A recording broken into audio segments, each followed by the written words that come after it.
नमस्कार प्यारे साथियों, मैं अजीत स्वागत करता हूं आपके अपने प्यारे परिवार रोजगार विद अंकित पर। कैसे हैं आप सब लोग? आशा है बहुत अच्छे होंगे, स्वस्थ होंगे, लाजवाब होंगे। तो जल्दी से लाइव आ जाइए, जुड़ जाइए मेरे साथ। हम लोग बात कर रहे थे इतिहास की और आज हम दिल्ली सल्तनत खत्म करेंगे और विश्वास रखना कि ये मेहनत आपकी सफल होगी। सुबह में मैंने क्लास लगाने के लिए बोला था, लेकिन आप सब लोगों ने, कुछ बच्चों ने कहा कि सुबह 7 बजे तो बहुत जल्दी हो जाएगा, तो 7 बजे मत लगाइए। इसलिए आज मैंने 3 बजे क्लास लगाई है। सभी साथियों से रिक्वेस्ट है कि आप लोग सभी भैया ज़्यादा से ज़्यादा संख्या में मेरे साथ जुड़ेंगे, मेहनत करेंगे और विश्वास रखेंगे कि ये मेहनत आपकी निश्चित ही सफल होगी। हिस्ट्री हमारी चल रही है और हिस्ट्री की अगर मैं बात करता हूँ तो आप मुझे बताएंगे कि सर हिस्ट्री में हम पढ़ने वाले हैं दिल्ली सल्तनत, और दिल्ली सल्तनत में हम लोगों ने पढ़ना है दिल्ली सल्तनत। ठीक है, चलिए दिल्ली सल्तनत, और इसकी जो है क्लास हमारी चल रही है और हम पढ़ रहे थे तुगलक वंश। हम इसमें क्या पढ़ रहे थे? हम तुगलक वंश पढ़ रहे थे। और मैंने कल आप लोगों को बोला था कि तुगलक वंश, मैंने कल आप लोगों को मोहम्मद बिन तुगलक के बारे में बताया था और मोहम्मद बिन तुगलक हम पढ़ रहे थे। ठीक है, मोहम्मद बिन तुगलक, मोहम्मद बिन तुगलक। और आपको याद है कि मोहम्मद बिन तुगलक को हम शॉर्ट फॉर्म में एमबीटी बोलते हैं। क्या बोलते हैं? मोहम्मद बिन तुगलक को एमबीटी के नाम से हम जानते हैं। अब आप मुझे बताइए कि मोहम्मद बिन तुगलक के बारे में कुछ महत्वपूर्ण तथ्य हमने पढ़ने थे। हम योजनाएं पढ़ रहे थे कि मोहम्मद बिन तुगलक ने पहली योजना थी जो उसने दोआब क्षेत्र में कर की वृद्धि की थी। उसके बाद फिर उसने क्या किया था? दोआब क्षेत्र में कर वृद्धि कर दी थी। एक अमीर कोही नामक विभाग बनवाया था, अमीर कोही नामक विभाग बनाया था जिससे कृषि में विकास किया जा सके। लेकिन उसका दुर्भाग्य देखिए कि उसी समय अकाल पड़ गया, उसी समय सूखा पड़ जाने के कारण उसकी फसलें भैया, उसके साम्राज्य में फसलें बर्बाद हो गई। लेकिन जबरन अधिकारियों ने कर वसूल किया, लोगों ने विद्रोह किया, इस कारण योजना असफल हो गई। फिर थी उसकी मुद्रा प्रचलन, सांकेतिक मुद्रा प्रचलन। उसने सांकेतिक मुद्रा का प्रचलन किया। ठीक है, अब उसने क्या किया? उन मुद्रा का जो तांबे के कांसे की मुद्रा बनाई जाती थी उसका मूल्य चांदी की मुद्रा के बराबर कर दिया। नकली मुद्रा में रुपया जमा होने लगा, टैक्स जमा होने लगा। और इस प्रकार की जो सांकेतिक मुद्रा चलाने की प्रेरणा थी, इसने चीन के राजा कुबलई खां और ईरान के राजा गजनफर खां से सीखी थी, उनसे प्रेरणा ली थी। वो भी योजना सफल हुई। फिर उसने राजधानी परिवर्तित, तीसरी योजना थी राजधानी परिवर्तित करना, तो वो योजना भी असफल हो गई। अब बात आती है कराचिल अभियान की, खुरासान अभियान की। खुरासान अभियान चलाया। खुरासान और मोहम्मद बिन तुगलक के मध्य, दोनों प्रांतों के मध्य भैया संधि हो गई, जिसके कारण ये युद्ध नहीं हो पाया। 3,70,000 सैनिकों को 1 साल का अग्रिम वेतन दिया, तो वो भी उसका एक लॉस हुआ। फिर कराचिल अभियान हुआ। पहाड़ी राज्यों को जीतने के लिए एक विशाल सेना खुसरो मलिक के नेतृत्व में भेजी, लेकिन 3 अधिकारी लौट कर वापस आए, बाकी सभी जंगलों में भटक गए, मर गए, जानवर खा गए। तो इसकी योजना असफल हुई। इस कारण से महत्वाकांक्षाओं का या असफलताओं का बादशाह कहा। आगे बात करेंगे मोहम्मद बिन तुगलक में। ये मोहम्मद बिन तुगलक से संबंधित है। किससे? आप कहेंगे सर मोहम्मद बिन तुगलक।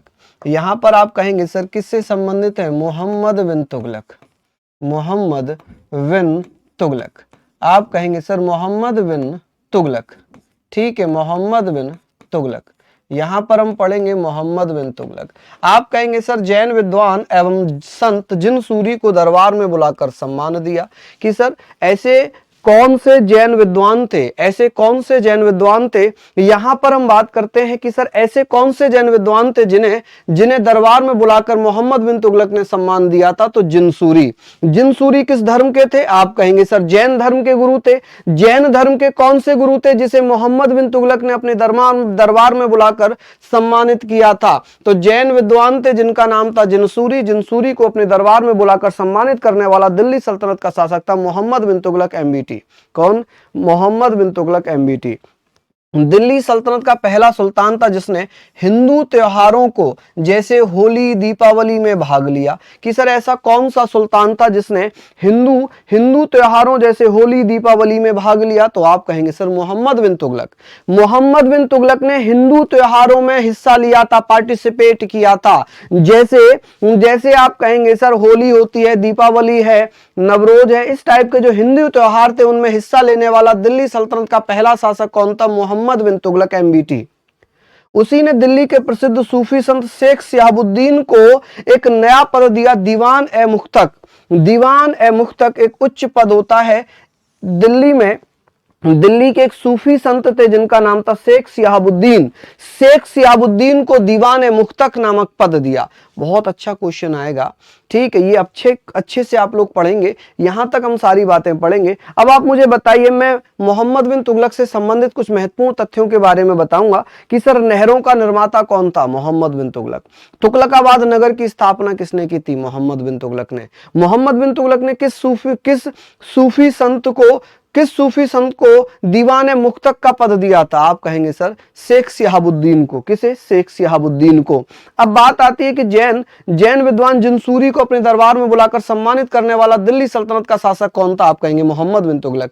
अच्छा, कल पूरी पीडीएफ मैंने दे दी थी। मैंने कहा था कि कल मेरा थोड़ा सा बीपी डाउन था जिसके कारण शरीर थोड़ा लूज था, ठीक है, लेकिन आपको मैंने पूरा आधे घंटे पूरा मस्त पढ़ाया। और ये ध्यान रखना कि पूरी पीडीएफ भी दी थी। किस किसने वो पीडीएफ लिखी है? एक बार बताओ, एक बार ईमानदारी से बताओ कि आप लोगों ने वो पीडीएफ लिखी है या नहीं?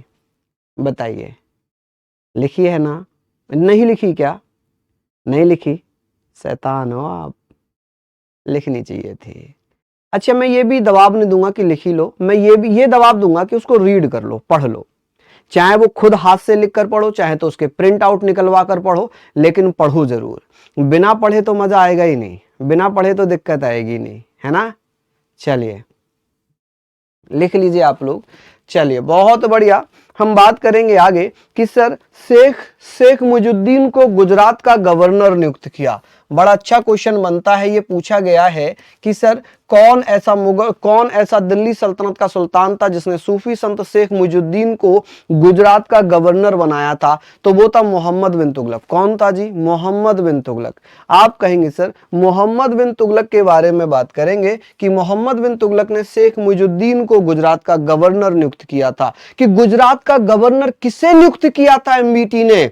एमबीटी मतलब मोहम्मद बिन तुगलक, एमबीटी के द्वारा शेख मुजुद्दीन को गुजरात का गवर्नर बनाया और शेख शिहाबुद्दीन को दीवान ए मुख्तक का पद दिया। खत्म।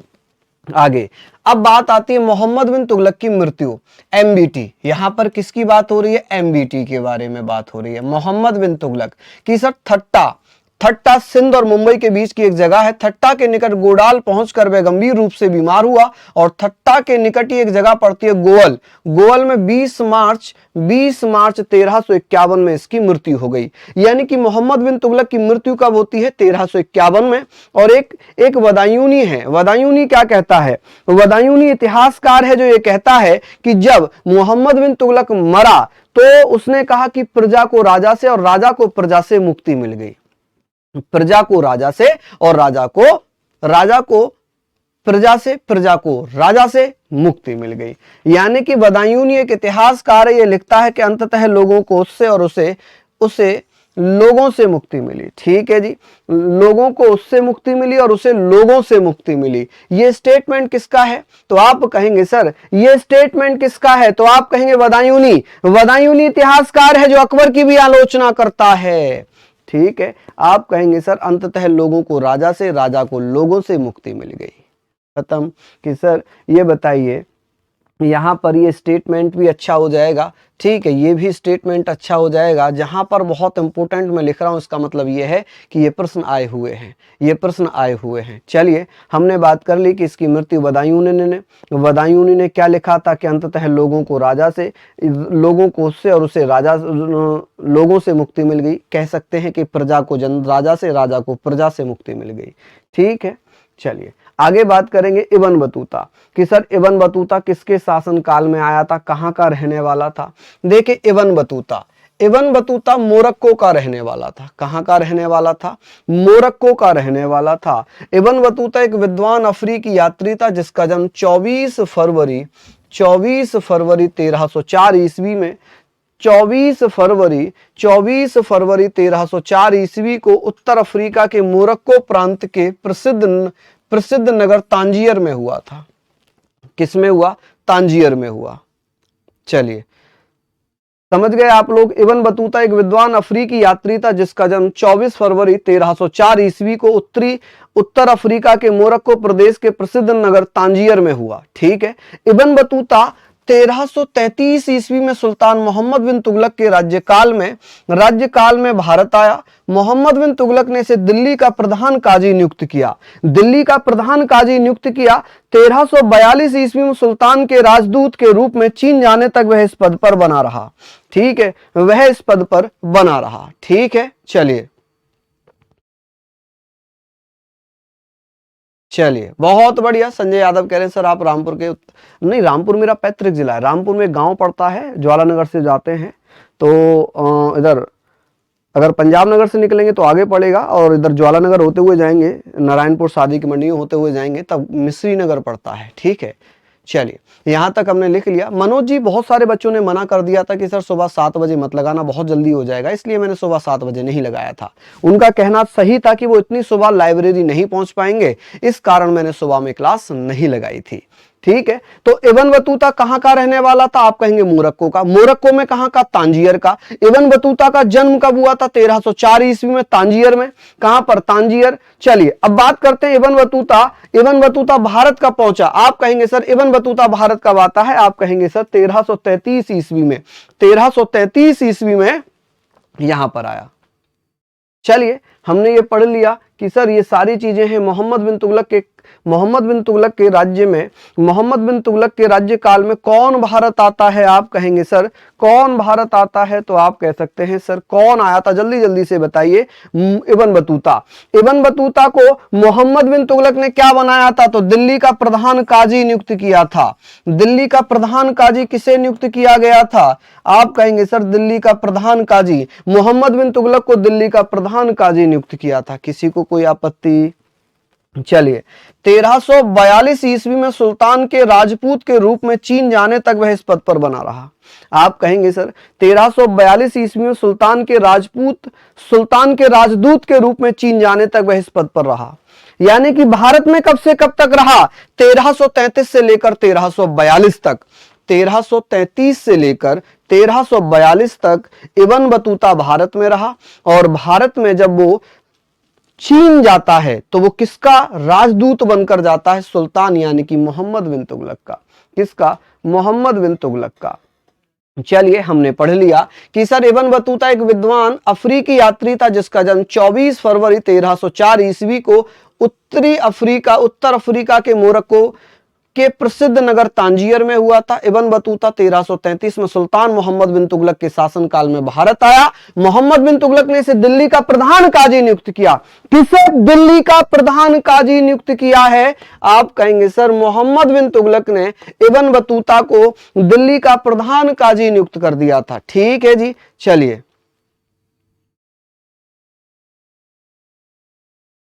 जल्दी जल्दी से बताइए, क्या ये आप लिख लेंगे कि सर ये तो हमने पढ़ लिया है ना, ये तो हमने पढ़ लिया। नेक्स्ट हम बात करेंगे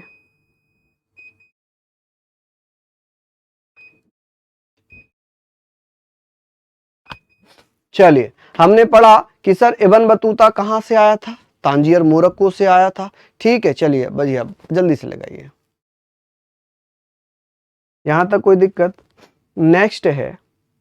नेक्स्ट है कि सर ये बताएंगे फिरोज शाह तुगलक, जिसे एफएसटी कहते हैं, एफएसटी फिरोज शाह तुगलक, कि सर 1351 से लेकर 1388 तक फिरोज शाह तुगलक शासन करता है। कि सर फिरोज शाह तुगलक एफएसटी का शासनकाल कब से कब तक है? 1351 से 1388 तक। मोहम्मद बिन तुगलक का चचेरा भाई और सिपह सलार रजब का पुत्र था। ठीक है, आप कहेंगे सर मोहम्मद बिन तुगलक का चचेरा भाई था एवं सिपह सलार रजब का पुत्र था। ठीक है, अब बात आती है कि मां कौन थी? बीबी नैला। नैला राजपूत सरदार रणमल की पुत्री थी। फिरोज शाह तुगलक ने किससे शादी की थी? बीबी नैला से। नैला राजपूत थी। कौन थी जी? नैला राजपूत थी। समझ गए आप लोग मेरी बात? यहां पर आप लोग बताइएगा कि sir Bibi Naila daughter of Rajput Sardar Ranmal, Ranmal की बेटी हुआ करती थी बीबी नैला, और बीबी नैला से शादी करता है फिरोज शाह तुगलक, जो कि 1351 से लेकर 1388 तक शासन करता है। फिरोज शाह तुगलक कौन था? तो फिरोज शाह तुगलक मोहम्मद बिन तुगलक का चचेरा भाई था, और रजब जो सिपह सलार था, रजब जो कि सिपह सलार रजब चचेरा चाचा था किसका? एमबीटी का। मोहम्मद बिन तुगलक का चाचा कौन था? आप कहेंगे रजब था। और रजब का बेटा कौन था? आप कहेंगे फिरोज शाह तुगलक। मोहम्मद बिन तुगलक की मृत्यु के बाद 20 मार्च 1351 को फिरोज तुगलक का राज्याभिषेक हुआ। क्या हुआ? फिरोज तुगलक का राज्याभिषेक हुआ। बात आती है कि सर फिरोज शाह तुगलक का राज्याभिषेक हुआ। ये मां जो है ना, वो सिपह सलार रजब की पुत्री है, या बेटी है, या बीवी है? आप कहेंगे बीवी है। ठीक है, रजब और बीवी नैला का पुत्र कौन था? फिरोज शाह तुगलक। कौन था? फिरोज शाह तुगलक। हाँ जी बेटा, बीवी तो इसकी होगी ना, रजब की। बीवी तो रजब की होगी ना भैया। रजब की बीवी थी कौन? बीवी नैला। और मां किसकी थी? फिरोज शाह तुगलक की। मां किसकी थी? फिरोज शाह तुगलक की। चलिए अब बात यहां पर आती है। चलिए यहां पर हमने पढ़ा होगा कि सर फिरोज शाह तुगलक दिल्ली सल्तनत का कौन सा शासक था जिसकी मां बीबी नैला राजपूत राजा रणमल की पुत्री थी? तो आप कहेंगे सर रजब की पत्नी थी बीबी नैला। रजब किसका सिपह सलार था? रजब किसका चाचा सिपह सलार था? तो आप कहेंगे चाचा भी था, सिपह सलार भी था। जो सैनिकों का सिपह सलार होता है वो मोहम्मद बिन तुगलक का था। मोहम्मद बिन तुगलक के शासनकाल में उसके चाचा को सिपह सलार बनाया। चाचा का नाम था रजब। रजब ने राजपूत लड़की से शादी की जिसका नाम था बीबी नैला, और बीबी नैला ने किसको जन्म दिया? फिरोज शाह तुगलक को। ठीक है, मोहम्मद बिन तुगलक की मृत्यु हो जाती है। उसके बाद 20 मार्च 1351 को फिरोज तुगलक का राज्याभिषेक हुआ ठट्टा के निकट। ठीक है, पुनः फिरोज शाह तुगलक का राज्याभिषेक दिल्ली में अगस्त 1351 में हुआ। 1360 में अब फिरोज शाह तुगलक ने 2 बार राज्याभिषेक करवाया। 2 बार राज्याभिषेक करवाया कि सर दिल्ली सल्तनत का कौन सा शासक था जिसने ठट्टा में और दिल्ली में 2 बार राज्याभिषेक करवाया था? वो एफएसटी है, फिरोज शाह तुगलक है। फिरोज शाह तुगलक का राज्याभिषेक कहां पर हुआ है? दिल्ली में। और दिल्ली में कहां पर? आपका कब हुआ? तो आप कहेंगे अगस्त 1351 में। 1360 में सुल्तान फिरोज ने जाजनगर उड़ीसा पर आक्रमण कर लिया और उसके शासक भानुदेव तृतीय को पराजित कर पुरी के जगन्नाथ मंदिर को ध्वस्त कर दिया। कि सर जो 1360 में जगन्नाथ मंदिर तोड़ा गया था, उसको तोड़ने वाला दिल्ली सल्तनत का शासक कौन था? आप कहेंगे सर दिल्ली सल्तनत का शासक था एफएसटी, फिरोज शाह तुगलक।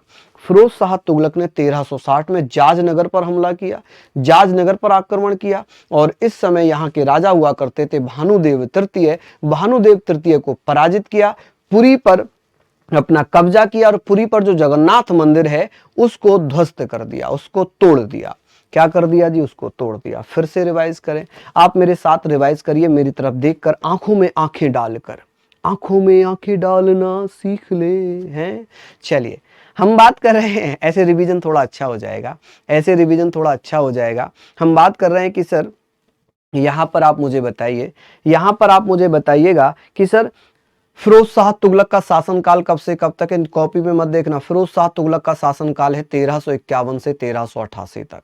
फिरोज शाह तुगलक किसका चचेरा भाई था? मोहम्मद बिन तुगलक का। मोहम्मद बिन तुगलक के चाचा रजब कौन थे? तो मोहम्मद बिन तुगलक के सिपह सलार थे। मोहम्मद बिन तुगलक के चाचा रजब ने किससे शादी की थी? बीबी नैला से। बीबी नैला किसकी माता थी? फिरोज शाह तुगलक की। किसकी?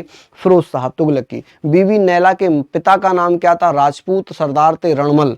रणमल की बेटी से फिरोज शाह तुगलक के पिता रजब ने शादी की थी। चलिए, मोहम्मद बिन तुगलक की मृत्यु के बाद फिरोज शाह तुगलक का राज्याभिषेक कब हुआ था? आप कहेंगे सर 20 मार्च 1351 में। 20 मार्च 1351 में, और राज्याभिषेक 2 बार हुआ, एक बार ठट्टा में और एक बार अगस्त 1351 में दिल्ली में। मोहम्मद बिन तुगलक के बाद जो हम कह सकते हैं कि सर थोड़ा सा शासन बढ़ाया वो था फिरोज शाह तुगलक।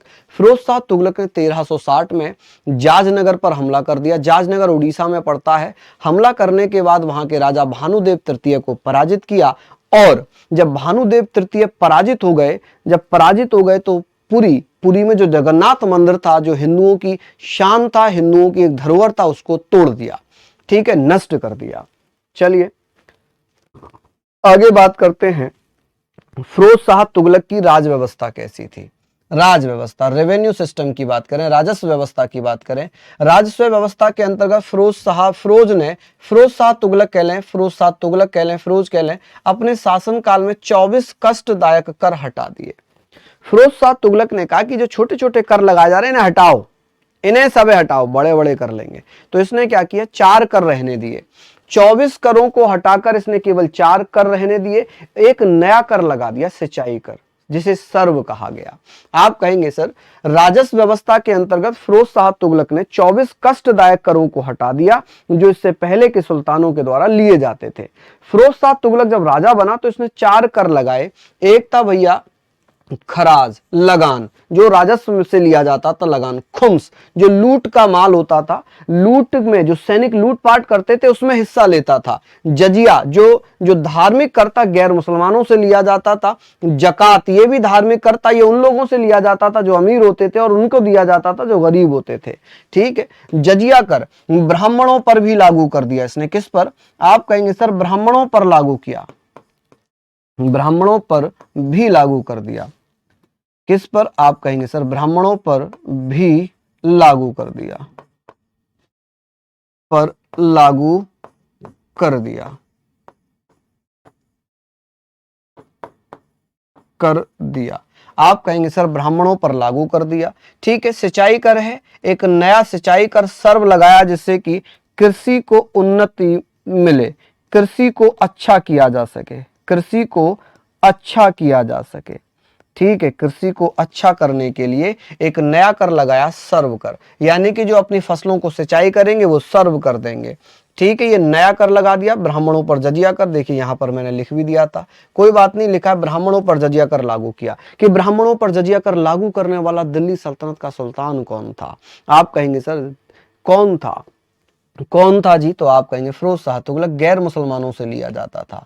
अब आपको कमेंट करके बताना है कि जजिया कर को किसने लगाया था? गैर मुसलमानों से लिया जाता था। जजिया कर को लागू करने वाला सुल्तान कौन रहा होगा? आप कहेंगे सर सुल्तान तो नहीं बोलेंगे, लेकिन एक सेनापति था जो अरब से आया था, मोहम्मद बिन कासिम। मोहम्मद बिन कासिम ने 712 में जजिया कर लगाया था और तब से ये चला आ रहा था। लेकिन फिरोज शाह तुगलक ने ब्राह्मणों पर भी लगा दिया, मोहम्मद बिन कासिम ने ब्राह्मणों पर जजिया कर नहीं लगाया था, ठीक है। तो भैया राजस्व व्यवस्था में बात ये आएगी कि सर फिरोज शाह तुगलक ने, एफएसटी ने 24 जो कष्ट इससे पहले के राजाओं ने लगा रखे थे उन्हें हटा दिया। इसने 24 करों के बदले 4 कर लगाए थे। खराज, खराज का मतलब है जो लगान लिया जाता था फसलों से। खुम्स, जो युद्ध में लूट का माल होता था, जो सैनिक वगैरह लूट कर लाते थे। जजिया, गैर मुसलमानों से लिया जाने वाला कर था, अब ब्राह्मणों पर भी लागू कर दिया गया। जकात, ऐसा, ये भी धार्मिक कर है, ये भी धार्मिक कर है, दोनों धार्मिक कर है। जकात ऐसा करता जो अमीरों से लिया जाता था, गरीबों में बांटा जाता था। किसमें? गरीबों में बांटा जाता था। क्लियर हो गई चीजें कि सर दो, ये जो है ना, ये दोनों ये धार्मिक कर थे इनके अनुसार। ये क्या थे इसके अनुसार? धार्मिक कर, धार्मिक कर। चलिए, कौन से? धार्मिक कर। नेक्स्ट हम आगे बात करेंगे, यहां पर आप लोग अच्छे से लिखते हुए चलेंगे, ठीक है। चलिए, गैर मुस्लिम क्या होता है? गैर मुस्लिम का मतलब है मुसलमानों को छोड़कर बाकी सभी जाति, ठीक है, चाहे वो हिंदू हो, चाहे वो सिख हो, चाहे वो पारसी हो, चाहे वो बौद्ध हो, चाहे वो जैन हो, चाहे वो ईसाई हो, कुछ भी हो, वो सब गैर मुस्लिम हो गए, ठीक है। कौन हो गए? गैर मुस्लिम हो गए। आगे बात आती है कि सर फिरोज शाह तुगलक थोड़ा दयालु टाइप का व्यक्ति भी था। उसने अनाथ मुस्लिम महिलाओं और विधवाओं तथा लड़कियों की सहायता के लिए एक विभाग बनाया था जिसे दीवान-ए-खैरात कहा जाता है। कि सर दीवान-ए-खैरात नामक विभाग की स्थापना किसने की थी? एफएसटी ने। फिरोज शाह तुगलक ने। फिरोज शाह तुगलक ने अनाथ मुस्लिम महिलाओं, विधवाओं तथा लड़कियों की सहायता के लिए दीवान ए खैरात नामक विभाग की स्थापना की थी। किसकी? दीवान ए खैरात नामक विभाग की स्थापना की थी। और यह दिल्ली सल्तनत का पहला सुल्तान है जो अपने पूरे राजस्व का ब्यौरा तैयार करता, पूरी इनकम का ब्यौरा तैयार करता है। इसी के समय में दासों की संख्या सबसे ज्यादा थी। दिल्ली सल्तनत का कौन सा सुल्तान था जिसके समय दासों की संख्या सर्वाधिक थी और दासों की देखरेख के लिए अलग से एक विभाग बनाया गया था, दीवान ए बदगान। दीवान ए बदगान एक नया विभाग बनाया गया था। आप कहेंगे सर दीवान ए खैरात की स्थापना की थी फिरोज शाह तुगलक ने। दीवान ए खैराज, आप कहेंगे दीवान ए खैरात किसने बनाया था? फिरोज शाह ने। ठीक है, दीवान ए बदगान की स्थापना किसने की थी? दीवान, इसको दीवान लिखना, दीवान नहीं, दीवान ए बदगान। ये भैया दासों की देखरेख के लिए बनाया गया था, क्योंकि दिल्ली सल्तनत में सबसे ज्यादा जो दास थे, सबसे ज्यादा जो गुलाम थे, वो फिरोज शाह तुगलक के समय में थे। किसके समय में थे? फिरोज शाह तुगलक के समय में थे।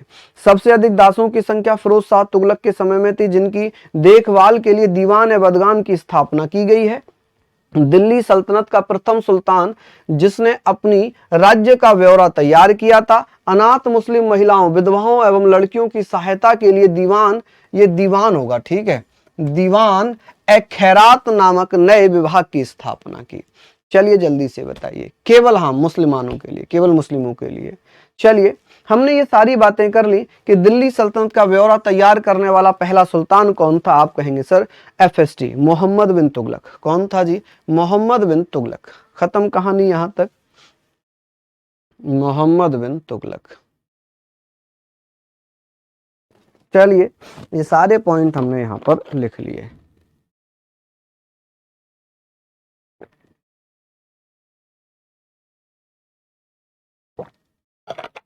दीवान मुस्तक एक धार्मिक पद है, धार्मिक पद है जिसे शिहाबुद्दीन को दिया गया। मोहम्मद बिन तुगलक ने शिहाबुद्दीन को दिया था, शेख शिहाबुद्दीन जो सूफी संत थे। चलिए जल्दी जल्दी से आप लोग यहां पर लिख पाए होंगे। एक बार फिर से रिपीट करूं कि दीवान ए खैरात नामक विभाग की स्थापना किसने की थी? FST, फिरोज शाह तुगलक ने। क्यों? अनाथ महिलाओं, विधवाओं, जो मुस्लिम महिलाएं थी, अनाथ मुस्लिम महिलाओं, विधवाओं की देखरेख के लिए। सबसे ज्यादा गुलाम या सबसे ज्यादा दास किस दिल्ली सल्तनत के शासनकाल में थे? FST के समय। उस देखरेख के लिए किस विभाग का स्थापना की थी? आप कहेंगे सर दीवान ए बदगान। किसकी? दीवान ए बदगान। चलिए यहां पर हमने लिख लिए। चलिए आगे बात करते हैं कि सर सैन्य पदों को वंशानुगत बना दिया, इसकी यही गलती हो गई। फिरोज शाह तुगलक ने जो सैनिक है, सैनिक का बेटा सैनिक बनेगा, उसमें जो सूबेदार है, सूबेदार का बेटा सूबेदार बनेगा। मतलब उसने जो है एक तरीके से मोनोपोली सेट कर दी कि जो जिस पद पर होगा उसके घर का व्यक्ति उसी पद पर नियुक्त किया जाएगा। ठीक है, जो चपरासी है वो चपरासी रहेगा, जो सफाई वाला वो सफाई वाला रहेगा। सैन्य पदों को वंशानुगत किसने किया था? FST ने। अब FST के द्वारा क्या क्या निर्माण करवाया गया, क्या क्या निर्माण कराया गया, उसके बारे में बात करेंगे कि सर 300 नए नगरों की स्थापना की है, जिसमें सबसे प्रमुख हिसार है, फतेहाबाद है, जौनपुर है और फिरोजपुर है। ठीक है, अब सबसे प्रिय नगर था उसका फिरोजाबाद। कौन सा? फिरोजाबाद, जो यमुना नदी के किनारे पर है। कि सर FST को सबसे प्रिय नगर कौन सा, सबसे प्यारा नगर कौन सा था जिसे वो सबसे पसंद करता था? वो था फिरोजाबाद। कौन सी नदी के किनारे पर था? आप कहेंगे यमुना नदी के किनारे पर था। ठीक है, फिरोजाबाद, इसे फिरोजाबाद कहेंगे। चलिए कि भैया लगभग 300 नगरों की स्थापना दिल्ली सल्तनत के किस शासक ने की थी? आप कहेंगे फिरोज शाह तुगलक ने। किस दिल्ली सल्तनत के शासक ने सैन्य पदों को वंशानुगत बना दिया था? मेड मिलिट्री पोस्ट, आप कहेंगे हेरिडिटरी, तो आप कहेंगे FST, फिरोज शाह तुगलक। आगे बात करें, आगे बात करें। चलिए नेक्स्ट हम यहां पर चल रहे हैं कि जौनपुर की स्थापना फिरोज शाह तुगलक ने किसके लिए करी थी? आप कहेंगे सर जौनपुर की स्थापना अपने चचेरे भाई मोहम्मद बिन तुगलक की याद में। किसकी? मोहम्मद बिन तुगलक की याद में। कि सर मोहम्मद बिन तुगलक की याद में कौन से नगर की स्थापना की थी? आप कहेंगे सर एमबीटी मोहम्मद बिन तुगलक की याद में एफएसटी द्वारा किस नगर की स्थापना की गई थी? जौनपुर की स्थापना, जौनपुर उत्तर प्रदेश में पड़ता है। जौनपुर की स्थापना अपने चचेरे भाई मोहम्मद बिन तुगलक की याद में, किसके? मोहम्मद बिन तुगलक की याद में। इसी के काल में फिरोज शाह तुगलक टोपरा एवं मेरठ अभिलेख स्तंभ लेख दिल्ली में स्थापित करता है कि सर ऐसा कौन सा सुल्तान था जो अशोक के अभिलेखों को, जो टोपरा और मेरठ के अभिलेख थे, इन्हें दिल्ली ले आता है? वो फिरोज शाह तुगलक था। कौन था जी? फिरोज शाह तुगलक था। आप कहेंगे सर जौनपुर की स्थापना अपने चचेरे भाई मोहम्मद बिन तुगलक के याद में किसने की थी? फिरोज शाह तुगलक ने। फिरोज शाह तुगलक के शासन काल में ही टोपरा एवं मेरठ अशोक स्तंभ लेख दिल्ली में स्थापित किसने करवाए थे? फिरोज शाह तुगलक ने। गरीबों के लिए दारुल सफा नामक एक अस्पताल बनाया था। आपने देखा होगा ना, दवाई खाना, सफा खाना, है ना, बहुत बड़े हकीम, ये हकीम, इतने सालों का एक्सपीरियंस, है ना। तो भैया कुछ ऐसे ही दवाखाने गरीबों के लिए बनाए जाते थे, जो जगह जगहों पर डेरे डालकर रहते थे।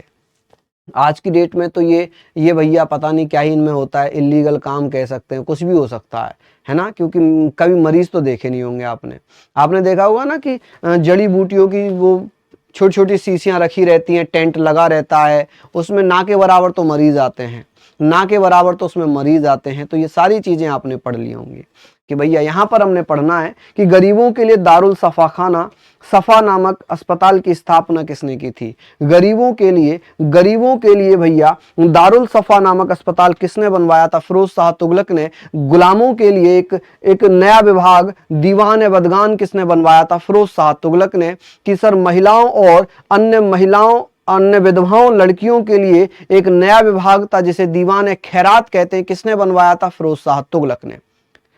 फिरोज शाह तुगलक ने। खत्म। इंपॉर्टेंट है कि सर मेरठ और टोपरा जो अशोक स्तंभ थे उन्हें दिल्ली में कौन लेकर आता है? तो फिरोज शाह तुगलक लेकर आता है। अब बात आती है जियाउद्दीन वर्नी। यहां पर हम बात करेंगे जियाउद्दीन वर्नी ने तारीख है फिरोज शाही लिखी, फतवा जहांदारी लिखी। कि सर फिरोज शाह तुगलक के दरबार में कुछ इतिहासकार थे जिसमें जियाउद्दीन वर्नी है। जियाउद्दीन वर्नी ने फिरोज शाह तुगलक के समय में क्या किया? तारीख है फिरोज शाही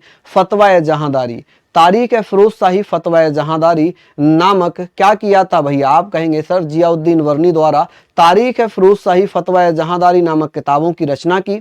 17 वर्षों तक मोहम्मद बिन तुगलक के दरबार में बिताए, उसके बाद फिरोज शाह तुगलक के दरबार में रहे। जियाउद्दीन वर्नी को आधुनिक बुलंदशहर के रहने वाले माना जाता है। कि सर जियाउद्दीन वर्नी कहाँ के रहने वाले थे? आधुनिक बुलंदशहर के, यानी कि हमारे आसपास के ही जो बुलंदशहर है ना। चलिए, हमने पढ़ा जियाउद्दीन वर्नी तारीख है फिरोज शाही फतवा जहांदारी। ये किसकी पुस्तकें हैं? जियाउद्दीन वर्नी की। जियाउद्दीन वर्नी ने अपने इतिहास का सबसे लंबा समय किसके दरबार में बिताया था? मोहम्मद बिन तुगलक के। मोहम्मद बिन तुगलक का चचेरा भाई कौन था? फिरोज शाह तुगलक। राजा कब बना था? 1351 में। कब मरा था? 1388 में। शासन कब से कब तक था फिरोज शाह तुगलक का? 1351 से 1388 तक। चलिए, जियाउद्दीन वर्नी का संबंध किस शहर से है? उत्तर प्रदेश के। आप कहेंगे बुलंदशहर से। वलायते फिरोज शाही किसने लिखी थी? एजुद्दीन ने। किसने? एजुद्दीन। वलायतें फिरोज शाही किसने लिखी है? वलायत ए फिरोज शाही भी कह सकते हैं, वलायत ए फिरोज शाही भी कह सकते हैं, एजुद्दीन ने लिखी थी। और जो वलायत फिरोज शाही है इसका संबंध आयुर्वेद से है। किससे है? आयुर्वेद से संबंधित एक ग्रंथ है, एक पुस्तक है जिसका नाम है वलायत है फिरोज शाही। वलायत है फिरोज शाही के लेखक कौन है? एजुद्दीन। कौन है? एजुद्दीन। इसका संबंध किससे था? आयुर्वेद से। तारीख है फिरोज शाही किसने लिखी है? जियाउद्दीन वर्नी ने। फतवा जहांदारी किसने लिखी है? जियाउद्दीन वर्नी ने। किसके दरबार में रहे? आप कहेंगे सर मोहम्मद बिन तुगलक के दरबार में रहे। मोहम्मद बिन तुगलक के दरबार में रहे। खत्म। फटाफट से लिखिए, है ना। यहां तक तो हमने रिवीजन कर लिया। अनिल कह रहे हैं सर आप बहुत तेज बोलते हो। देखिए मैं पता हूं, मैं आपको लग रहा होगा कि मैं तेज बोल रहा हूं। एक सच्चाई बताऊं, तेज बोलने से मुझे ही दिक्कत है, मेरे गले में दर्द होने लग जाता है। वास्तविकता बता रहा हूं, ये एक वास्तविकता बता रहा हूं। तेज बोलना मेरे ही लिए नुकसानदायक है, लेकिन मुझे मुझे अच्छा लगता है तेज बोलना, कि अगर मैं तेज बोलूंगा तो आपको मजा आएगा, आप जोश में रहेंगे। अब मैं बोलूंगा, जियाउद्दीन वर्नी, जियाउद्दीन वर्नी, तारीख है फिरोज शाही, फतवा जहांदारी लिखी है। ये 17 वर्षों तक मोहम्मद बिन तुगलक के दरबार में रहे थे। इनका संबंध बुलंदशहर से है। वलायत फिरोज शाही एजुद्दीन के द्वारा लिखी गई। वलायत फिरोज शाही आयुर्वेद से संबंधित है। यकीन मानना, आपको नींद आने लगेगी, आपको नींद आने लगेगी। मेरा उद्देश्य आपको सुलाना नहीं है, मेरा उद्देश्य आपको याद कराना है। इसीलिए तो मैं एक एक स्लाइड को कई कई बार रिपीट करता हूं, कई कई बार पढ़ाता हूं, कि भैया कुछ भी हो आपको याद हो जाए, आपको याद हो जाए। चलिए, लो, आपकी शर्ट अच्छी नहीं है, मेरी शर्ट अच्छी नहीं है।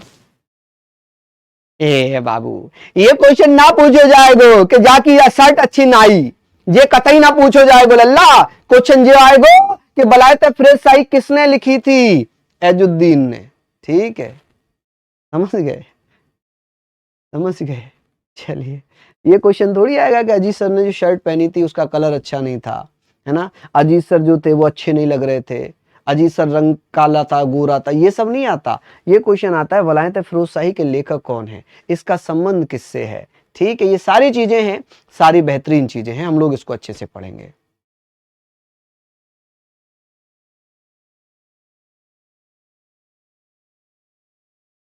चलिए, बहुत बढ़िया, लिख लीजिए आप लोग। अब बात आती है कि सर फिरोज शाह तुगलक ने किस किस का आविष्कार किया था? फिरोज शाह ने जल घड़ी का आविष्कार किया। जल घड़ी, जैसे आपने देखा हो ना, समुद्रों में जाने के लिए दिशाओं का प्रयोग होता था जल घड़ी से, तो आप कहेंगे सर जल घड़ी का प्रयोग किसने किया था? फिरोज शाह ने।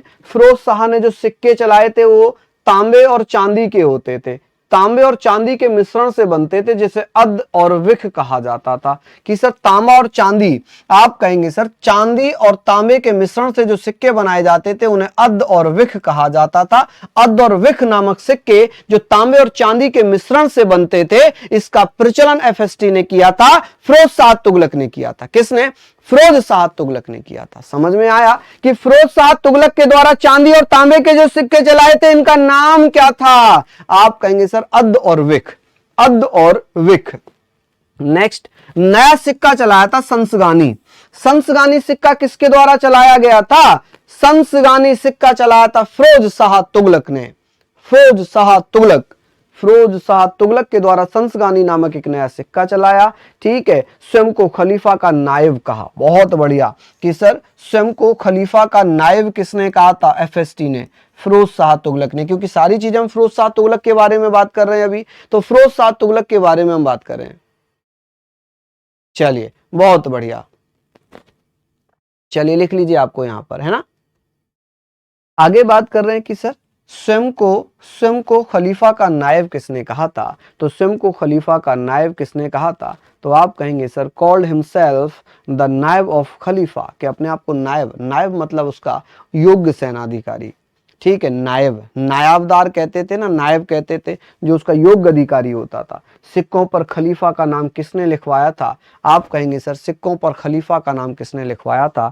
तो आप कह सकते हैं सर फिरोज शाह तुगलक ने। अच्छा, पैगंबर के बाद जो 4 प्रमुख खलीफा हुए उनमें कौन कौन थे? अबू उस्मान, बकर और अली। अली, अबू बकर और उस्मान। ठीक है, अली, बकर, अली, अबू बकर और उस्मान, 4 खलीफा महत्वपूर्ण माने गए। वैसे तो काफी सारे खलीफा हुए हैं इस्लाम में। ठीक है, हमने ये बातें पढ़ ली। जल्दी से बताइए कि सर, चलिए बताइए, खलीफा का नाम किस राजा ने सिक्कों पर लिखवाया था? फिरोज शाह तुगलक ने। स्वयं को खलीफा का नायब किसने कहा था? फिरोज शाह तुगलक ने। किसने? फिरोज शाह तुगलक ने। एकता, धन्यवाद। चलिए, नया सिक्का संसगानी किसने चलाया था? एफएसटी ने। अद और विक सिक्के तांबे और चांदी के मिश्रण से बनते थे, किसने चलाए थे? एफएसटी ने। एफएसटी ने किसका निर्माण किया था? जलघड़ी का। नेक्स्ट है कि सर ये बताएंगे कि फिरोज शाह तुगलक की मृत्यु कब हुई? 20 सितंबर 20 सितंबर 1388 में फिरोज शाह तुगलक की मृत्यु हो गई और अंतिम शासक तुगलक वंश का था नासिरुद्दीन महमूद। नासिरुद्दीन महमूद अंतिम शासक था। तैमूर लंग ने नासिरुद्दीन महमूद तुगलक के समय 1398 में दिल्ली पर आक्रमण किया था। कब? दिल्ली पर आक्रमण किया था। ठीक है, तो आप कहेंगे सर तैमूर लंग ने ही नासिरुद्दीन महमूद तुगलक के शासनकाल में 1398 में दिल्ली पर आक्रमण किया। यह भी पूछा गया प्रश्न कई बार कि तैमूर लंग ने दिल्ली पर कब शासन किए, कब आक्रमण किया और किसके शासनकाल में आक्रमण किया था। चलिए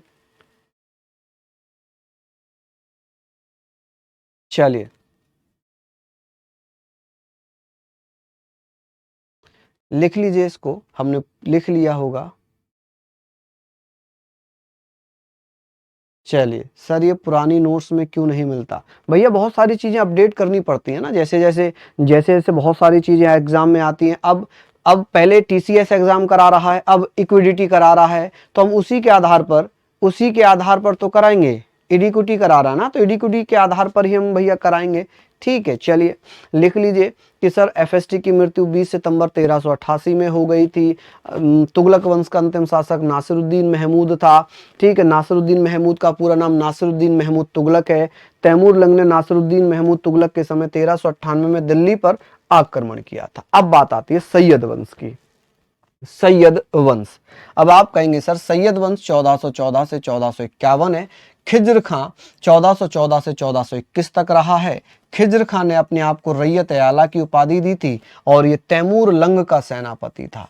किसका? तैमूर लंग का सेनापति था। तो इसने अपने आप को सुल्तान की उपाधि नहीं, ये तैमूर को खुश करने में लगा रहा, ये तैमूर को खुश करने में लगा रहा। ठीक है, इसीलिए इसने अपने आप को रैयत आला, रैयत आला का मतलब है महावत, जो हाथी चलाने वाला होता है महावत, यानी कि अपने आप को कहता था कि मैं तैमूर लंग का महावत हूं। अच्छा, तैमूर लंग इसलिए कहा जाता है क्योंकि वो एक पैर से लंगड़ा था, एक पैर से लंगड़ा। क्या सर लिखना जरूरी है? नहीं, बिल्कुल जरूरी नहीं है, डिपेंड करता है आपके ऊपर। आप बिना लिखे अगर पीडीएफ से रिवाइज कर रहे हैं और याद कर रहे हैं तो बेस्ट है। अगर आप अपने हाथ से लिखकर नोट बनाकर उसको अपने पास रख रहे हैं, फिर समय समय पर रिवीजन कर रहे हैं, तो और भी बेस्ट है। Depend on you. चलिए, हमने बात करना है तैमूर लंग। आप कहेंगे सर तैमूर लंग का सेनापति कौन था? खिज्र खां। खिज्र खां ने किस वंश की स्थापना की थी? सैयद वंश की। सैयद वंश 1414 से 1451 तक रहा है। ठीक है, खिज्र वंश के संस्थापक, खिज्र वंश जो खिज्र राजा है ये सैयद वंश का संस्थापक है और अपने आप को क्या कहता है? अपने आप को तैमूर लंग का महावत यानी कि रैयत आला कहता है। क्या कहता है? रैयत आला कहता है। तैमूर लंग ने खिज्र खां को मुल्तान, लाहौर, दीपालपुर गिफ्ट कर दिए। ठीक है, अब इसीलिए तो कर रहा था ये चापलूसी, ये तलवे इसीलिए तो चाट रहा था। ठीक है, तो जब ऐसे चाटते चाटते ये क्या बन गया भैया? ये सेनापति बन गया। और जब तैमूर लंग वापस गया तो उसने अपने जीते हुए जो प्रदेश थे, जैसे कौन से? मुल्तान, लाहौर और दीपालपुर, ये किसको दे दिए? खिज्र खां को दे दिए। किसको दे दिए? खिज्र खां को। तारीख ए मुबारक शाही के अनुसार खिज्र खां ने स्वयं को पैगंबर का वंशज बताया। देखिए, तारीख ए मुबारक शाही में लिखा हुआ है, तारीख ए मुबारक शाही कहती है, ये इतिहास की पुस्तक है तारीख ए मुबारक शाही, ये कहती है कि तारीख ए मुबारक शाही में खिज्र खां ने अपने आप को स्वयं को अपने आप को पैगंबर का वंशज बताया कि मैं पैगंबर मोहम्मद साहब का वंशज हूं, मोहम्मद साहब मेरे पूर्वज हैं। ये किसने कहा है? ये कहा है किसने? खिज्र खां ने। और खिज्र खां ने किस वंश की स्थापना कर दी थी? सैयद वंश की। सैयद वंश कब से कब तक रहा था? 1414 से 1451 तक। खिज्र खां ने मात्र 7 वर्षों तक शासन किया था। 1400, आप कहेंगे सर 1414 से 1421 तक। क्लियर है? आगे हमने बात करनी है कि खिज्र खां को तैमूर लंग ने कौन कौन से राज्य दिए थे? मुल्तान, लाहौर और दीपालपुर। ठीक है, तारीख मुबारक शाही के अनुसार खिज्र खां ने स्वयं को क्या कहा था? पैगंबर। किसका? तो आप कहेंगे पैगंबर का वंशज बताया। सिक्के, तैमूर और उसके पुत्र शाहरुख मिर्जा का नाम सिक्कों पर किसने लिखवाया था? तो खिज्र खां ने। खिज्र खां ने अपने सिक्कों पर तैमूर और उसके पुत्र, अरे अभी तो मान जा, कितनी गुलामी करेगा बताओ। यहां पर अपने आप को महावत कह रहा है और सिक्कों पर भी तैमूर लंग और उसके पुत्र शाहरुख मिर्जा का नाम लिखवा रहा है। ठीक है, क्योंकि जानता है कि आक्रमण तो तैमूर ही कर रहा है। अब मैं इन्हीं की चाटता रहूंगा, इन्हीं की गुलामी करता रहूंगा तो ये मेरे ऊपर आक्रमण नहीं करेंगे, इन्हीं के तलवे चाटते रहेंगे ये। तो भैया जब मान लो कोई आपकी बहुत तारीफ पे तारीफ पे तारीफ करे जा रहा है तो आप उसके खिलाफ कुछ नहीं बोलोगे, आपको पता है तो मेरा गुलाम है, ये तो मेरी तारीफ ही कर रहा है ना। तो ये अलग अलग है, दो सेंस। तारीफ एक होती है गुड सेंस में, एक होती है केवल अपने पक्ष में रखने के लिए तारीफ करते रहना। ठीक है, चलिए हमने बात कर ली सिक्के, तैमूर और उसके पुत्र शाहरुख मिर्जा के नाम से सिक्के जारी किए थे सैयद वंश के संस्थापक खिज्र खान ने।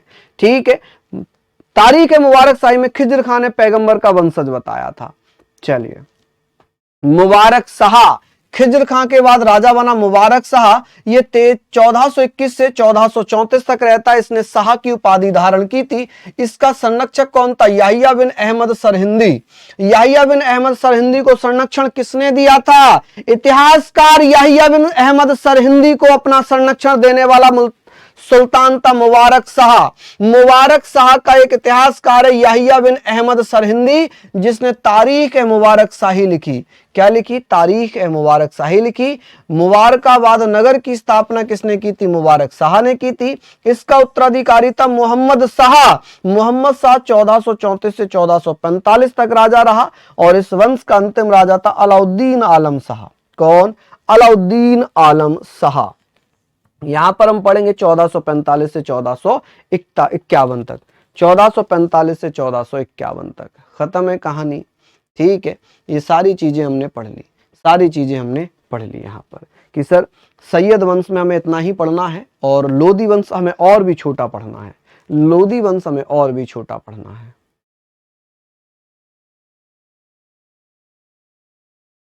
सर जब धावक का शरीर जैसे जैसे गर्म होता है वैसे वैसे वह स्पीड बढ़ता आता है, तो बता दीजिए भाई। ये तो जो रेस कराते हैं वही कोच बता पाएंगे, मैं नहीं बता पाऊंगा, मुझे पता ही नहीं है भाई। जो जानकारी मुझे नहीं है मैं कैसे बता दूं आपको? गलत जानकारी मैं कैसे दे दूं कि भाई जो धावक है, जो रेस लगाने वाले लड़के हैं, अब वो दौड़ रहे हैं तो वो उनकी स्टेमिना पे डिपेंड करेगा।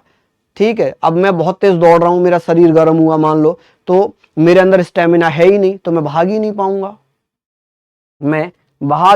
पाऊंगा। ठीक है, तो ये सारी बातें हमारी यहाँ पर हो जाएंगी। खत्म हो गई चीजें कि सर ये बताइए सैयद वंश का अंतिम शासक कौन था? अलाउद्दीन आलम शाह। ठीक है, मुबारकाबाद नगर की स्थापना किसने की थी? मुबारक शाह ने किस इतिहासकार को संरक्षण दिया था? याहिया बिन अहमद सरहिंदी को। याहिया बिन अहमद सरहिंदी ने कौन सी पुस्तक लिखी थी? तारीख ए मुबारक शाही। चलिए अब बात आती है लोदी वंश की। लोदी वंश 1451 से लेकर 1526 तक रहता है। लोदी वंश का संस्थापक था बहलोल लोदी। कौन था? बहलोल लोदी। 1451 से 1489 तक बहलोल लोदी ने शासन किया। यह दिल्ली सल्तनत में पहले अफगान राज्य का संस्थापक था। कि सर दिल्ली सल्तनत में पहला अफगान राज्य किसने स्थापित किया था? आप कहेंगे दिल्ली सल्तनत में पहला अफगान राज्य बनाया था किसने? बहलोल लोदी ने, क्योंकि अफगानी था। ठीक है, इसने अफगान राज्य की स्थापना कर दी थी। इसने गाजी की उपाधि धारण की थी। दिल्ली सल्तनत में गाजी की उपाधि धारण करने वाला कौन था? बहलोल लोदी। बहलोल लोदी का बेटा था सिकंदर लोदी। कौन था? सिकंदर लोदी। बहलोल लोदी ने सिक्के चलाए थे, बहलोल सिक्के किसके द्वारा चलाए गए थे? लोदी वंश के संस्थापक बहलोल लोदी के द्वारा। बहलोल लोदी ही पहला राजा है, पहला शासक है जिसने दिल्ली में अफगान राज्य की स्थापना की थी। गाजी की उपाधि धारण की थी। बेटा था सिकंदर लोदी। सिक्के चलाए थे बहलोल सिक्के और अपने सरदारों को मकसद अली कहता था। दिल्ली सल्तनत का ऐसा कौन सा राजा था जो अपने सरदारों को मकसद अली कहता था? मकसद अली कहता था।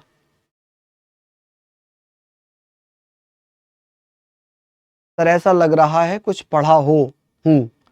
समझा नहीं मैं क्या कह रहे हो हर्ष? चलिए बताइए। हाँ विशाल कुमार कह रहे हैं सर मेरे भी कमेंट का जवाब। अच्छा अब ये बताइए आप एक जनरल बात सुनिए। मैं ये नहीं कह रहा हूं कि अभी आप ना तो आप स्टूडेंट हैं ना मैं टीचर हूं। एक जनरल बात हम कर रहे हैं आपस में।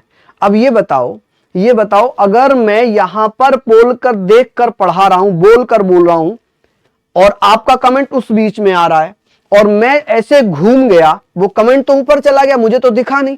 अब फिर आप कमेंट करते हैं मेरे कमेंट का तो जवाब दीजिए। तो मैं कैसे जवाब दे दूंगा जी, मैं कैसे जवाब दे दूंगा जब मैंने पढ़ा ही नहीं आपका कमेंट क्या था? बताओ। अब इतनी देर में आपके कमेंट देख रहा हूं, एक बार बता देते, बताओ। है जी, आंसर आना चाहिए था ना, क्वेश्चन जो पूछ रहे थे आंसर से बता देते, मैं आपको बता देता। चलिए लिख लीजिए आप लोग यहां पर। आगे बात कर रहे हैं, ये सारे पॉइंट हम लोगों ने पढ़ लिए। चलिए, अजीत प्रताप सिंह कह रहे हैं सर F16 फाइल। देखिए अगर मैं बात करूं फाइल को तो देखकर बड़ा शॉक्ड हो जाता हूं, मैं बहुत शॉक्ड हो जाता हूं। इतने बड़े बड़े नाम उन फाइलों में आ रहे हैं और ऐसी घिनौनी हरकतें, मैं उस पर बात नहीं करना चाह रहा वरना फिर मेरा बीपी बढ़ेगा। मतलब बहुत भयंकर गुस्सा आ जाता है उनको देखकर कि ऐसे ऐसे नाम जो धर्मगुरु कहलाते हैं, दलाई लामा तक उसमें है। मैं वीडियोस देख रहा था, दलाई लामा तक उसमें है, तो इग्नोर करते हैं। ऐसे जल्लादों की तो बात ही नहीं करते, राक्षस हैं, नालायक हैं, राक्षस हैं। अपने सरदारों को मकसद अली किसने कहा था? बहलोल लोदी ने। किसने कहा? बहलोल। सर स्लॉट बुक कब से चलेगा? देखिए स्लॉट बुक चलने में दिक्कत आ रही है, अभी बहुत सारे बच्चे कह रहे हैं, तो वो हो जाएगा, ठीक है, वो चलने लगेगा। और वो एक के साथ नहीं आ रही, वो काफी सारे बच्चों के साथ दिक्कत आ रही है। तो हमने पढ़ा अपने सरदारों को मकसद अली किसने कहा था? बहलोल लोदी ने। बहलोल लोदी ने कौन से सिक्के चलाए थे? बहलोल सिक्के। बहलोल लोदी का बेटा कौन था? सिकंदर लोदी। बहलोल लोदी ने कौन सी उपाधि धारण की थी? गाजी की। बहलोल लोदी ने दिल्ली में प्रथम किस राज्य की स्थापना की थी? अफगान वंश की, अफगान राज्य की। लोदी वंश का संस्थापक कौन था? बहलोल लोदी, ठीक है। मकसद अली नाम कह दिया उसने अपने सरदारों को, जब भी उसका जरूरत पड़ता होगा तभी उनसे मकसद के नाम पे जाता होगा, ठीक है। सिकंदर लोदी, इसे क्या कहा गया है? निजाम खां। निजाम खां जो मूल नाम है निजाम खां, और ये राजा बनता है सिकंदर लोदी के नाम से। सुल्तान सिकंदर शाह की उपाधि लेता है और इसी के नाम से ये गद्दी पर बैठ जाता है। ये पहला राजा है जिसने अपनी राजधानी आगरा बनाई। दिल्ली सल्तनत का पहला सुल्तान जिसने अपनी राजधानी आगरा बनाई, पहला सुल्तान जिसने आगरा को अपनी राजधानी बनाया, वरना सबकी राजधानी दिल्ली थी। भूमि माप के प्रमाणिक पैमाने गज ए सिकंदरी आज भी चलता है, आज भी चलता है 30 इंच का। जो सन की डंडी होती है ना, चचा ताऊ या दादा जो जमीन मापते हैं कि भाई 16 गठे हुए या 20 गठे, कहीं 20 गठे का बीघा है, कहीं 16 गठे का बीघा है, तो वो जो इंच है 30 इंच का 1 फुट। तो ये जो चीजें हैं ना, गज ए सिकंदरी, ये सिकंदर लोदी की देन है। किसकी? सिकंदर लोदी की देन है। चलिए समझ गए आप लोग, सिकंदर लोदी की देन है। सर लाइब्रेरी सुबह बैठा हूं और भूख बहुत तेज लगी है, तो भैया कुछ खा लेते, कुछ खा लेते। सर आप कभी फेल हुए हैं? बहुत बार, बहुत बार फेल हुए। देखो 2011 में पीसीएस प्री दिया, फेल हो गए। 2012 में पीसीएस प्री दिया, फेल हो गए। 2013 में दिया पीसीएस प्री, पास हो गए। 2013 में पीसीएस मेंस दिया, फेल हो गए। 2014 में पीसीएस प्री पास हुए, मेन में फेल हो गए। फिर 2015 में प्री मेंस इंटरव्यू तीनों में पास हुए, लेकिन सरकार बदल गई, फिर फेल हो गए। तो फेल ही होते हैं। चलिए, लेकिन ये क्वेश्चन थोड़ी आएगा एग्जाम में, अजी सर कितनी बार फेल हुए, ये थोड़ी आएगा एग्जाम में। ये आएगा कि सिकंदर लोदी का ओरिजिनल नाम क्या था? निजाम खां। क्या नाम था? निजाम खां। सिकंदर लोदी किस नाम से गद्दी पर बैठा, कौन सी उपाधि धारण की थी? आप कहेंगे सुल्तान सिकंदर शाह। सुल्तान सिकंदर शाह। आगरा किसने अपनी राजधानी बनाई थी? सिकंदर लोदी ने। दिल्ली सल्तनत का पहला शासक जो अपनी राजधानी आगरा को बनाता है वो सिकंदर लोदी है। भूमि का प्रमाणिक पैमाना गज सिकंदरी किसने चलाया था? आप कहेंगे सर ये 30 इंच का जो आज भी प्रचलन में है जमीन मापने के लिए, वो गज सिकंदरी सिकंदर लोदी की देन है। मुस्लिम शिक्षा में सुधार लाने के तुलंबा के विद्वान थे जिनका नाम था शेख अजीजुल्लाह, ठीक है, इसे अजीमुल्ला मत पढ़ना, अजीजुल्लाह है ये। अजीजुल्लाह को बुलाया गया कि भाई मुस्लिम शिक्षा में सुधार होना चाहिए, उसके लिए किसको बुलाया था? शेख अजीजुल्लाह को बुलाया था, ठीक है। आगे बात करते हैं कि सर मुस्लिम स्त्रियों और पीरों और संतों को मजारों पर जाने पर प्रतिबंध लगा दिया। मुस्लिम स्त्रियों को पीरों और संतों की मजारों पर जाने से रोक लगाने वाला दिल्ली सल्तनत का पहला शासक कौन है?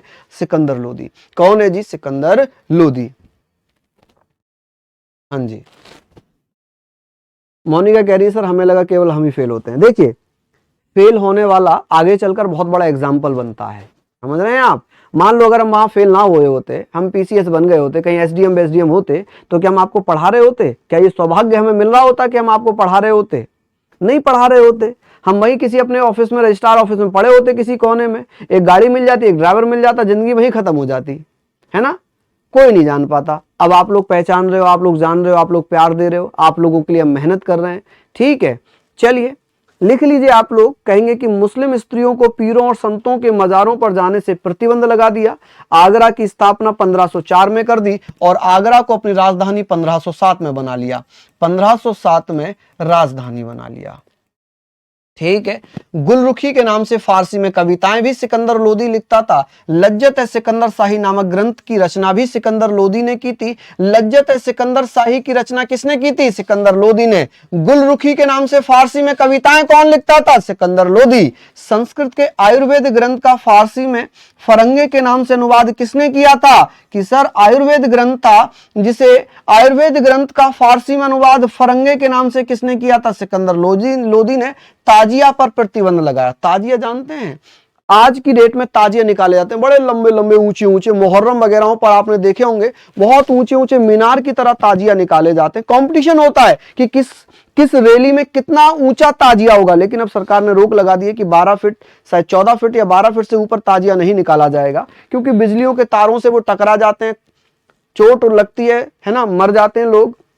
तो ताजिया बैंड कर दिए किसने? सिकंदर लोदी ने। और इसकी मृत्यु हो गई है भैया 21 नवंबर 1517 में। अब इसके बाद जो लास्ट राजा है वो इब्राहिम लोदी है। कौन है? इब्राहिम लोदी। समझ में आ ही रहा है? सनी कह रहे हैं मजा आ रहा है, सब समझ आ रहा है। ऐसे ही मजे के साथ पढ़ते रहो बेटा। सीरियस वालों की जगह सिर्फ आईसीयू है। जो सीरियस है समझ लो वो आईसीयू में है। तो सीरियस होकर नहीं पढ़ना है। सीरियस होके भैया कोई कुछ कर ही नहीं सकता। मेरा फंडा है कि मजे के साथ पढ़ो, इंटरेस्ट के साथ पढ़ो, और जब समझ में ना आए, ऐसे लगे कि अब बहुत पढ़ लिया, तो बंद कर दो किताब। वहां पे 1-2 मिनट का गाना सुन लो, किसी से बात कर लो, किसी से कॉल पे पूछ लो, सोना बाबू ने थाना थाया, अगर उन्हें थाना था लिया हो तो फिर पढ़ने लग जाओ। समझ रहे हैं आप मेरी बातें? चलिए, ये हमने पढ़ लिया कि सर सिकंदर लोदी किस नाम से फारसी में कविताएं लिखता था। आप कहेंगे सर गुलरुखी नाम से। लज्जत सिकंदर शाही नामक ग्रंथ किसने लिखा था? सिकंदर लोदी ने। संस्कृत के आयुर्वेद ग्रंथ का फारसी में अनुवाद किसने कराया था? फरंगे के नाम से। तो आप कहेंगे सिकंदर लोदी ने। ताजिया पर प्रतिबंध किसने लगाया था? सिकंदर लोदी ने। 21 नवंबर 1517 में किसकी मृत्यु हो गई? सिकंदर लोदी की। ठीक है सर, निजाम का पिता का नाम बताइए। निजाम का पिता? ओहो, बहुत खतरनाक बच्चे हो। निजाम खां जो सिकंदर लोदी है, और सिकंदर लोदी बहलोल लोदी का बेटा है। अभी बताए तो थे बाबू, बताए थे ना। कहां व्यस्त थे। ठीक है, ये सब पढ़ लिया हमने। चलिए लिख लीजिए। अब बात आती है इब्राहिम लोदी। इब्राहिम लोदी 1517 से 1526 तक रहा और 21 अप्रैल 1526 में पानीपत के प्रथम युद्ध में इब्राहिम लोदी को बाबर से हार का सामना करना पड़ा। बाबर जो मुगल वंश का संस्थापक बनेगा। किसका? मुगल वंश का संस्थापक बनेगा। तो आज दिल्ली सल्तनत खत्म हो गई। अच्छा, कल क्लास लगाएं या नहीं? मैं तो मानता हूं कि क्लास लगा लेनी चाहिए, है ना, क्योंकि अभी मराठा साम्राज्य है, सिख साम्राज्य बचा हुआ है, विजयनगर साम्राज्य बचा हुआ है, बंगाल के गवर्नर हैं, है ना, बंगाल के नवाब हैं। तो मुझे लग रहा है कि कल क्लास लगा लेते हैं। बताओ क्या कहते हो आप लोग? और 15 तारीख तक हमें ये खत्म करना है। 15 तारीख तक हमें ये सब खत्म करना है। ठीक है, राष्ट्रीय आंदोलन यानी कि पूरा आधुनिक भारत हम राष्ट्रीय आंदोलन में कवर कर लेंगे। नहीं नहीं नहीं, क्यों? चलो देखते हैं, अगर टाइम लगेगा तो कल क्लास लगा लेंगे, है ना। चलिए, तो आशा है आप लोगों ने ये लिख लिया। ये आज पूरी खत्म हो गई क्लास। अभी धन्यवाद, नमस्कार।